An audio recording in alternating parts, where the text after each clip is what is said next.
Good evening. I'm feeling a bit like Henry V at this point.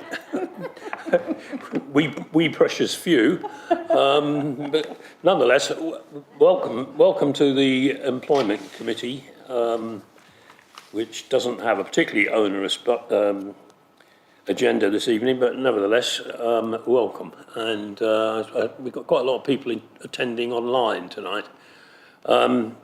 I'm going to hand over to James for apologies, and he's also going to explain a bit about the communications logistics we're working with tonight. James. Thank you very much, Chair. So in terms of apologies, we received apologies for absence from councillors Lisa Finan-Cook, Ying Tong Perrott and Josh Thorne, but they are all attending virtually tonight. And Councillor Mary Glowett is substituting for Councillor Lisa Finan-Cook in the chamber this evening. Yes, as touched on, there is a little bit of a technical issue with the microphone, so the cameras aren't darting around, but I'm moving them around myself, so they still work. Turn them on as usual, and they'll broadcast to the masses watching us this evening. But I'll just be playing camera operative as well as Democratic Services clerk tonight. Yes, your patience is very much appreciated, everyone. Thank you very much. Thank you for that. Right, minutes of the previous meeting. I think there were two of us here present anyway. Are we happy for me to sign the minutes of the last meeting? Good, I'm happy too, so that's all right.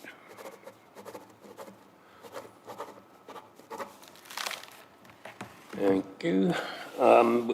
Any declarations of interest? No, good. Okay, so I'm going to hand over to Sally, who is going to take us through the paper dealing with the benefits review. Sally. Thank you so much, Chair. The Benefits Review has been a project that we have been working on for a number of months now. It was part of the service delivery reviews to try and work towards financial sustainability of the council. The review looked at two particular benefits: essential car user allowance and private medical insurance.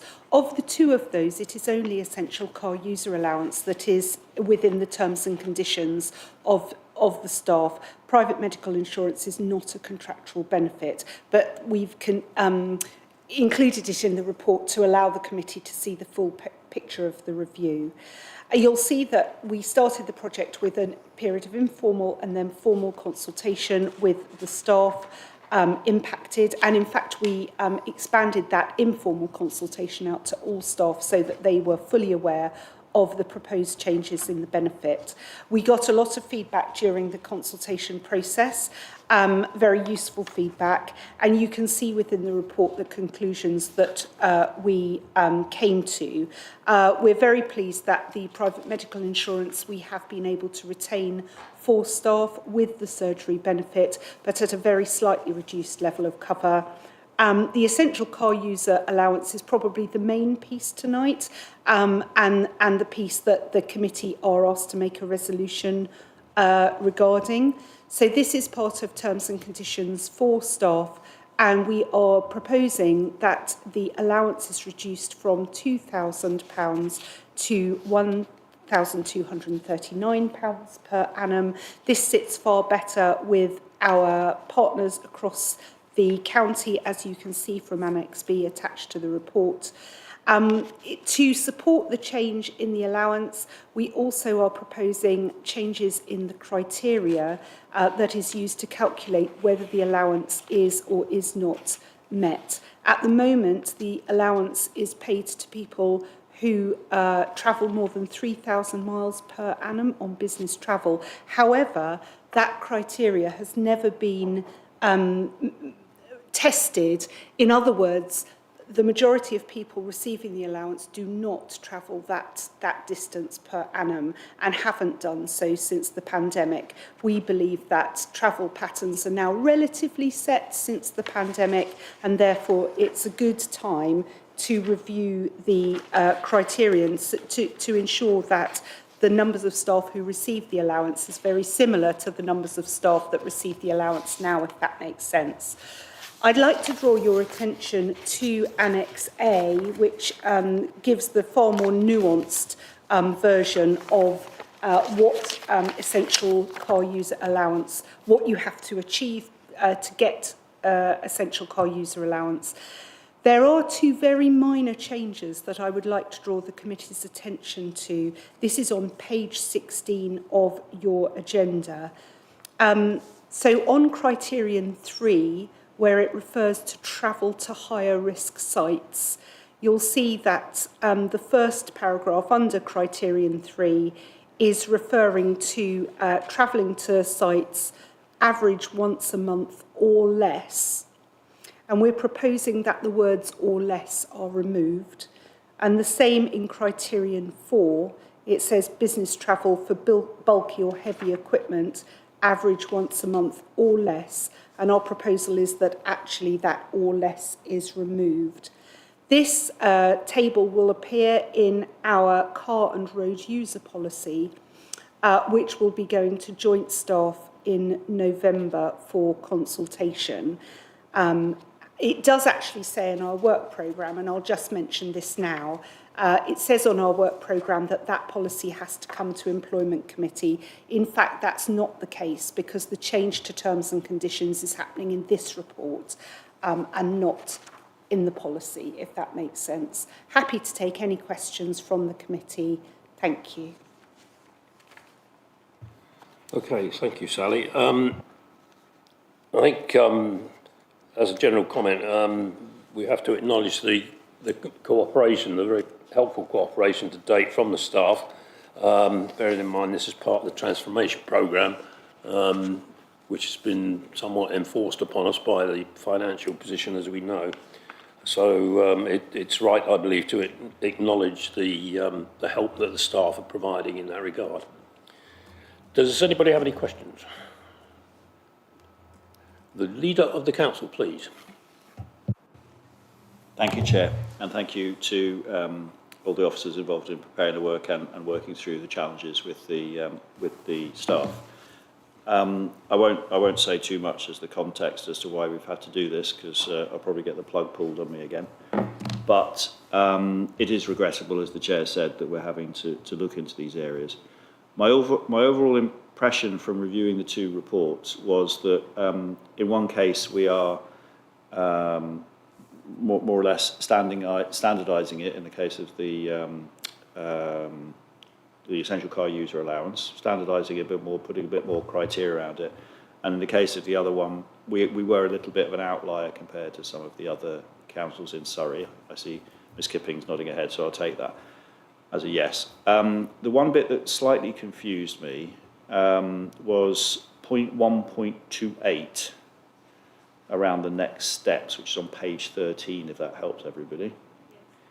It said employees who do not consent to the change will be reviewed on the current criteria of 3,000 miles per annum, whereas the previous paragraph said more or less they have to buy into it. That's the way I read the previous paragraph. Could you just clarify how those two paragraphs interrelate with each other, Ms Kipping, please? It's funny you should raise that, because it was the query that came up at the briefing, and I believe, Sally, you're ready for it.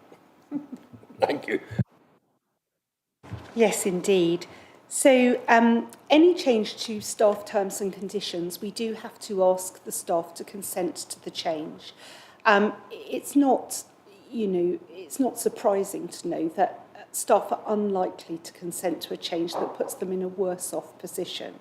However, we believe that actually people will consent to the change because the alternative is that we will review them against, as I say, the existing criterion of 3,000 miles per annum.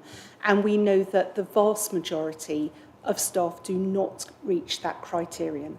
So we are giving them what we are going to be doing next week, assuming that this committee instructs us to do so, is writing to all staff to give them those two clear options, that they can consent to the change, it is a lower amount, but the criterion to measure it is far more fair and will encompass most of them, if not quite all of them, or they cannot consent to the change and then we will review them on their existing criterion, which is 3,000 miles per annum, which, as I say, very, very, very few of the staff actually achieve. That's very clear. Thank you so much for that. And yeah, it's quite impressive the way that it does try to help make it fair for everybody, depending on the different characteristics of the role. Thank you. Councillor Gale. Yeah, these are just two questions really out of interest relating to Annex B. So Waverley, it says none. So does that mean people who work for Waverley Council don't get anything for using their own cars, or do they have a sort of pool of cars? They get nothing, and I was the lead in that project that removed that allowance. It was a very difficult project. The argument put forward was around HMRC mileage at 45p a mile, covering car costs, including depreciation, which in theory it does, but that was the decision that they made at the time. Right. The other question, which is just out of interest, because the number 1239 seems a little bit random. Is there a reason why it's... It's the old Green Book figure. The allowance has been in existence for a long time, and it's the Green Book figure that most councils use. The Green Book is the sort of standardised national terms and conditions that council officers, obviously we have local terms and conditions, but it is a very random figure, I grant you, but that's why that's why most councils adhere to it. Thank you. Good. Any other questions? It would appear not. Good. Okay, so we're asked to make a resolution as at little 1. I'm not going to read it all out. And I trust we are in agreement with that. We are. Good. Thank you. Which brings us to the work programme, I believe. And again, I think you're going to take us through that, Sally. I think there are a couple of adjustments that we need to take note of. Thank you. Yes, thank you, Chair. So we haven't brought the pay settlement to this committee, and the reason for that is because that has been delayed pending the ministry decision on our unitary positions. In November, it's unlikely at that point we will be able to bring the pay settlement because of the delay in that decision being made.